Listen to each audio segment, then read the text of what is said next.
मेरे प्यारे साथियों, आप सभी का स्वागत है आज के इस शानदार वीडियो में। आज का दोस्तों पहला प्रश्न बना है कि एक महिला है जिसका नाम है एलिस बेटा बेलोनी। तो एलिस बेटा बेलोनी को किस देश की सीक्रेट सर्विस एजेंसी का प्रमुख बनाया गया है? तो आंसर हो जाएगा एलिस बेटा बलोनी को इटली देश का, ऑप्शन नंबर डी इसका राइट आंसर हो जाएगा। इटली देश के स्पाई सर्विसेज यानी कि सीक्रेट सर्विसेज का नया प्रमुख बनाया गया है। और ये क्वेश्चन विशेष रूप से इस वजह से करवा रहा हूँ कि इटली देश का पहली बार किसी महिला को सीक्रेट सर्विस एजेंसी का प्रमुख बनाया गया है। तो ऑप्शन नंबर डी इसका राइट आंसर हो जाएगा कि इनको इटली देश का जो सीक्रेट डिपार्टमेंट है उसका प्रमुख बनाया गया है। तो यहाँ पर आप देख सकते हैं इटली ने अपॉइंट कर दिया है एलिस बेटा बेलोनी को as a first women to head secret services. तो अभी तक इसमें मेंस को ही मौका मिलता था, पहली बार ऐसा है कि किसी महिला को इस पोजीशन पर बिठाया गया है। तो इनका आप एक फ़ोटो भी देख सकते हैं जिनको जो प्रमुख बनाया गया है। क्वेश्चन बनाएगा कि किस राज्य के द्वारा my village corona free village अभियान की शुरुआत करी गई है? तो हाल ही में कोरोना वायरस को ग्रामीण क्षेत्रों में ख़त्म करने के लिए गुजरात ने माई विलेज कोरोना फ्री नाम से एक अभियान की शुरुआत करी है। आपको पता होगा इस बार जो कोविड फैल रहा है वो विलेजेस में बहुत ज़्यादा फैल रहा है, गाँव की तरफ बढ़ चुका है। पिछली बार ऐसा नहीं था, शहरों में था, गाँव में कम था, इस बार गाँव तक पहुँच चुका है। तो आंसर हो जाएगा my village corona free village नाम से ये जो अभियान है इसको गुजरात में शुरू किया गया है। जो गुजरात के सीएम हैं विजय रूपानी, उन्होंने हाल ही में इस अभियान को शुरू करने की घोषणा करी है। अब इसको अगर हम लोग देखें तो किस नाम से गुजरात में शुरू किया गया है, तो गुजरात में इसको मारू गाम कोरोना मुक्त गाम नाम से इस योजना को वहाँ पर लॉन्च किया गया है, जिसमें कि ग्रामीण क्षेत्रों में कोरोना को बढ़ने से रोकने के लिए इस अभियान को गुजरात में शुरू किया गया है। क्वेश्चन बनेगा कि मई 2021 में बहुत ज़्यादा चर्चा में चल रही आयरन डोम नाम से वायु रक्षा प्रणाली यानी कि आयरन डोम एयर डिफेंस सिस्टम किस देश से संबंधित है? आंसर हो जाएगा ये इजराइल देश से संबंधित है। आपको पता होगा इस समय इजराइल और फिलिस्तीन देश के बीच में आपस में रॉकेट फायर चल रहे हैं। तो ये जो आयरन डोम सिस्टम होता है ये इजराइल देश को फिलिस्तीन के द्वारा छोड़े गए रॉकेट को ब्लास्ट करने में काम आता है। ये किस तरीके से काम करता है इसका एक फ़ोटो भी देख सकते हैं। इसमें क्या होता है, जैसे मान लो ये दुश्मन देशों ने यहाँ से मिसाइल छोड़ा और ये वो शहर है जहाँ के लिए मिसाइल छोड़ा गया, तो अगर ये मिसाइल इस शहर में गिरेगा तो इसमें बहुत ज़्यादा नुकसान होगा। तो यहाँ पर शहर के बाहर इजराइल ने इस आयरन डोम सिस्टम को इंस्टॉल कर रखा है। ये क्या करेगा कि ये एक सिग्नल भेजेगा, ये रडार यहाँ से ये डिटेक्ट करेगा कि एक मिसाइल बहुत तेज़ी से आ रही है। इसके बाद में ये जो सिग्नल है ये अपने डिटेक्टर को भेजेगा। ये बैटल कंट्रोल यूनिट होती है जो कि ये कैलकुलेट करता है कि मिसाइल कितने एंगल से और कौन से रफ्तार से उसकी तरफ आ रही है। उसके बाद में तीसरा जो सिस्टम होता है ये मिसाइल लॉन्चर सिस्टम होता है, जो कैलकुलेशन के बाद में डेटा यहाँ से मिलेगा, उसी हिसाब से उतने ही एंगल और उतने ही स्पीड से एक और मिसाइल भेजता है जो यहाँ से जाकर इन दोनों को ब्लास्ट कर देता है। तो ये जो पूरा सिस्टम है इसको आयरन डोम सिस्टम के नाम से जानते हैं और ये इजराइल देश ने स्थापित किया गया है। इसमें जो मिसाइल का यूज़ कर रहे हैं ये है ताहिर इंटरसेप्टर मिसाइल। तो इजराइल देश का इसका इजराइल देश से संबंधित है।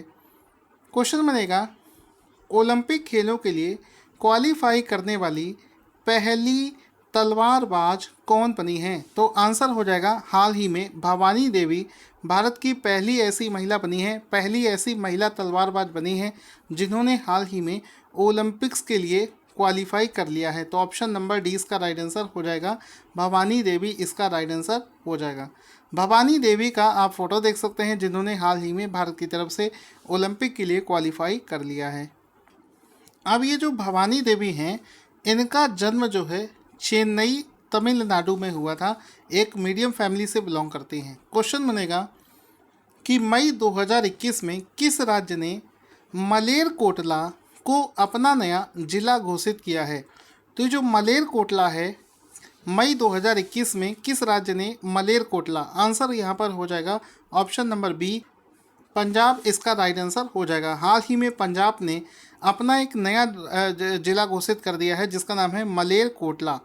तो यहाँ पर इसकी अभी रिसेंट में आपने देखा होगा कि इसको लेकर बहुत ज़्यादा डिस्प्यूट भी चल रहा था, वो भी आपको बताऊंगा। पहले यहाँ पर आप देख सकते हैं पंजाब के जो सीएम हैं उन्होंने अमरिंदर जी, उन्होंने अनाउंस किया है Malerkotla announce to be 23rd district, यानी कि उसको 23वां जिला जो है घोषित कर दिया गया है।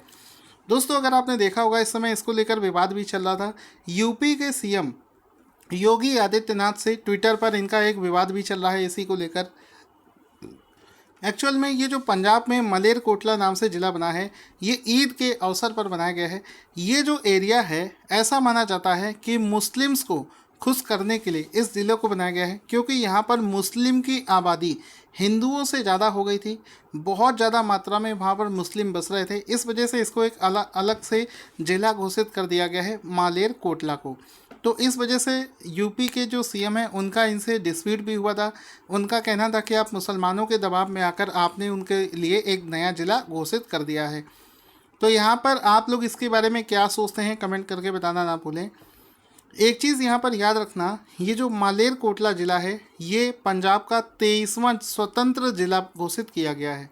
साथ ही साथ में ये कौन से ज़िले से अलग होकर बना है, तो पहले एक ज़िला था संगरूर, तो संगरूर ज़िले से अलग होकर ये बना है, ये भी आपको याद रखना है। यहाँ पर आप देख सकते हैं मलेरकोटला नाम का जो ज़िला है ये संगरूर ज़िले से अलग होकर बना है, ये आप देख सकते हैं।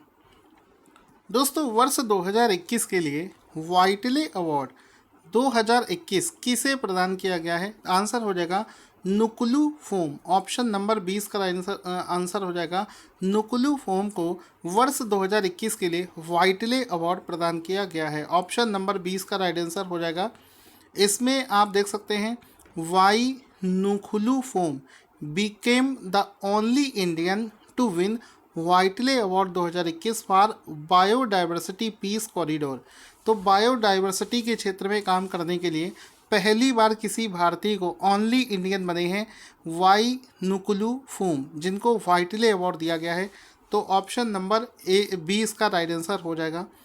ये जो अवार्ड है जिसको वाइटले अवार्ड के नाम से जाना जाता है, इसको पर्यावरण के क्षेत्र में ग्रीन ऑस्कर के नाम से भी जाना जाता है। इसको पर्यावरण संरक्षण के क्षेत्र में ऑस्कर के नाम से भी जाना जाता है। तो ये जो व्यक्ति हैं ये कौन है? ये एक संरक्षणवादी हैं, कंजर्वेटिस्ट हैं। ये नागालैंड राज्य से बिलोंग करते हैं। ये जो पुरस्कार है वाइटले अवार्ड, ये पूरे विश्व में कुल 7 लोगों को दिया गया है, उनमें से एक भारतीय जो ये हैं इनको भी शामिल किया गया है। इस अवार्ड को ग्रीन ऑस्कर के नाम से भी जाना जाता है। आगे चलते हैं। हाल ही में किस मंत्रालय के द्वारा special window scheme for affordable and medium income housing SWAMIH योजना को लॉन्च किया गया है? तो हाल ही में फाइनेंस मिनिस्टर के द्वारा इस योजना को लॉन्च किया गया है, जिसमें कि मीडियम इनकम वाले जो लोग होते हैं उनको बहुत ही जेन्युइन प्राइस में घर उपलब्ध कराने की योजना है। उनको रहने के लिए अफोर्डेबल घर वहाँ पर इस योजना के तहत दिए जाएंगे। तो option number A finance minister के द्वारा, वित्त मंत्रालय के द्वारा इस योजना को लॉन्च किया गया है। वर्ष 2021 की फॉर्च्यून की वर्ल्ड्स 50 ग्रेटेस्ट लीडर की लिस्ट में किसे पहला स्थान प्राप्त हुआ है? तो दुनिया के 50 सबसे ज़्यादा ग्रेट लीडर्स की लिस्ट में जैसिंडा आर्डेन को पहला स्थान मिला है। ऑप्शन नंबर डी इसका राइट आंसर हो जाएगा। जैसिंडा आर्डेन को इसमें पहला स्थान प्राप्त हुआ है। Option number D will be the right answer. यहाँ पर आप देख सकते हैं न्यूजीलैंड की PM Jacinda Arden tops Fortune 50 greatest leader 2021। तो ये दुनिया के 50 लीडर की लिस्ट में पहले स्थान पर आती हैं। साथ ही साथ में क्या भारत से भी किसी को इस लिस्ट में शामिल किया गया है? तो यहाँ पर आंसर हो जाएगा कि भारत के सीरम इंस्टीट्यूट ऑफ इंडिया के जो सीईओ हैं आदार पूनावाला टॉप 10 में एकमात्र ऐसे भारतीय हैं जिनको स्थान मिला है। भारत के आदार पूनावाला को इस लिस्ट में 10वां स्थान प्राप्त हुआ है। साथ ही साथ में पहला स्थान प्राप्त करने वाली जैसिंडा आर्डेन इस समय क्या है? पहला स्थान प्राप्त करने वाली जैसिंडा आर्डेन न्यूजीलैंड देश की प्राइम मिनिस्टर हैं, जिनको ये अवार्ड दिया गया था। आगे चलते हैं। यहाँ पर आदार पूनावाला को देख सकते हैं जिन्होंने कोविड शील्ड नाम से वैक्सीन को बनाया है।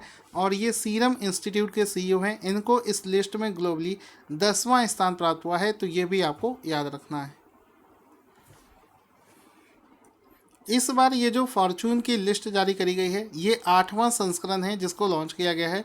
वर्ल्ड्स 50 ग्रेटेस्ट लीडर का 8वां संस्करण इस बार लॉन्च किया गया है। आगे चलते हैं। क्वेश्चन बनेगा, सॉरी, इसमें एक चीज़ और देखेंगे कि पहला स्थान मैंने आपको बता दिया। टॉप के 3 कौन कौन से व्यक्ति हैं जिनको ये दिया गया है।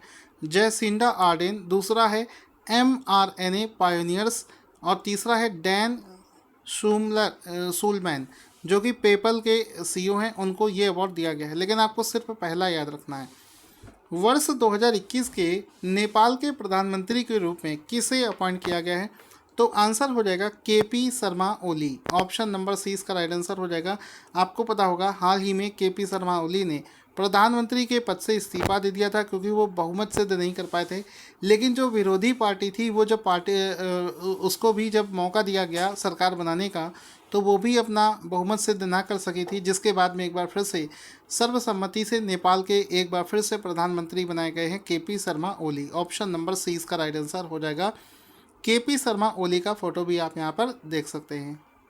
अगला प्रश्न बनेगा, WHO के किस देश के कोरोना वायरस वेरिएंट B.1.617 को ग्लोबल वेरिएंट ऑफ कंसर्न घोषित कर दिया है। यानी कि कोविड का एक ऐसा म्यूटेंट, एक ऐसा वेरिएंट जिसको पूरे विश्व के लिए खतरा घोषित कर दिया है। तो आंसर हो जाएगा ये वेरिएंट भारत में पाया गया था। ऑप्शन नंबर 20 का राइट आंसर हो जाएगा कि भारत में पाए जाने वाला कोरोना वायरस का एक म्यूटेंट है जिसको B.1.617 के नाम से जानते हैं। ये पूरे विश्व के लिए खतरा है क्योंकि ये बहुत ज़्यादा डेंजरस है। बाकी सभी म्यूटेंट से ये इतना ज़्यादा खतरनाक है कि अपने आप को इतना तेज़ी से बदलता है कि बाकी सभी वायरस से ये कई गुना ज़्यादा खतरनाक है। 3 दिन के अंदर में ही पेशेंट की इसमें मृत्यु हो जाती है। तो इसमें ऑप्शन नंबर 20 सही हो जाएगा। इसमें आप देख सकते हैं ये जो वायरस का म्यूटेंट है B.1.617, ये भारत में लगभग 21% मामले इसी वायरस के म्यूटेंट के आ रहे हैं। इसके अलावा अभी हाल ही में कुछ इंटरनेशनल मीडिया ने इस वायरस को इंडियन वर्जन ऑफ वायरस कहना भी शुरू कर दिया था, जो कि बिल्कुल गलत है। इसके लिए भारत सरकार ने आपत्ति भी जताई थी। आपको याद होगा कि कोरोना वायरस को अगर कोई चीनी वायरस कहता था तो चाइना को बड़ी प्रॉब्लम हो रही थी, और ये इस वायरस के इस वेरिएंट को खुलेआम इंडियन वायरस के नाम से बुला रहे हैं, जो कि गलत है। तो इसके लिए भारत सरकार ने अभी जो है दिक्कत भी जताई थी। क्वेश्चन है, किस राज्य की पुलिस ने मिशन हौसला नाम से एक मिशन को शुरू किया है? आंसर हो जाएगा उत्तराखंड। हाल ही में उत्तराखंड पुलिस के द्वारा मिशन हौसला नाम से एक अभियान को शुरू किया गया है, जिसके माध्यम से कोविड के जो पेशेंट्स हैं उनको ऑक्सीजन की उपलब्धता, उनको प्लाज्मा दिलाना, उनको एम्बुलेंस दिलाना, बेड दिलाना, संस्कार कराना, दवाई, राशन, खाने पीने का सामान, इन सभी ज़रूरतों को पूरा करने के लिए उत्तराखंड सरकार के द्वारा मिशन हौसला की शुरुआत करी गई है। तो उत्तराखंड इसका राइट आंसर हो जाएगा। अगला प्रश्न देखो क्या बनेगा। अगला क्वेश्चन बनेगा, सिंथेटिक कैनबिनोइड पदार्थों पर प्रतिबंध लगाने वाला दुनिया का पहला देश कौन सा बना है? तो हाल ही में चाइना देश ने अनाउंस किया है कि वो सिंथेटिक कैनबिनोइड को प्रतिबंधित करता है ऐसे पदार्थों का। यहाँ पर आपको बता दूँ, ये जो कैनाबीस होता है, ये इसको आप देख सकते हैं। ये जो पौधा होता है कैनाबीस, आपने देखा होगा, इसका इस्तेमाल कह सकते हो कि लोग ड्रग्स के तौर पर भी करते हैं। नशा के लिए इसका यूज़ किया जाता है, नशे के लिए इस्तेमाल करते हैं। लेकिन कई मामलों में इसका इस्तेमाल दवाई के रूप में भी किया जाता है। तो ये जो सिंथेटिक रूप से इसको बनाया जा रहा था, तो चाइना दुनिया का पहला ऐसा देश बना है जिसने हाल ही में इस केमिकल को प्रतिबंधित कर दिया है, जिसका नाम है सिंथेटिक कैनाबिनोइड। तो ऑप्शन नंबर ए चाइना इसका राइट आंसर हो जाएगा, जिसने हाल ही में इसको बैन कर दिया है। क्वेश्चन बनेगा, किस बैंक ने ग्राहकों को सोने में निवेश करने के लिए एक डिजिटल प्लेटफॉर्म जिसका नाम है डिजी गोल्ड लॉन्च किया है? तो हाल ही में Airtel payments bank, option number A इसका राइट आंसर हो जाएगा। Airtel payments bank Airtel payments bank में गोल्ड में निवेश करने के लिए एक डिजिटल प्लेटफॉर्म जिसका नाम है डीजी गोल्ड में लॉन्च कर दिया है। ऑप्शन नंबर ए इसका राइट आंसर हो जाएगा। तो गोल्ड में अगर आप निवेश करना चाहते हैं तो एयरटेल पेमेंट बैंक ने हाल ही में एक नए ऐप को लॉन्च किया है जिसका नाम है DG gold. Airtel payments bank के जो एमडी और सीईओ हैं उनका नाम है नुब्रता विश्वास। इसका हेडक्वार्टर है नई दिल्ली में और स्थापना हुई थी जनवरी 2017 में। दोस्तों आज का क्वेश्चन जिसका आंसर आपको देना है स्क्रीन पर आपको दिख रहा होगा। जल्दी से कमेंट बॉक्स में इसका आंसर लिखना ना भूलें। Thank you for watching this awesome video.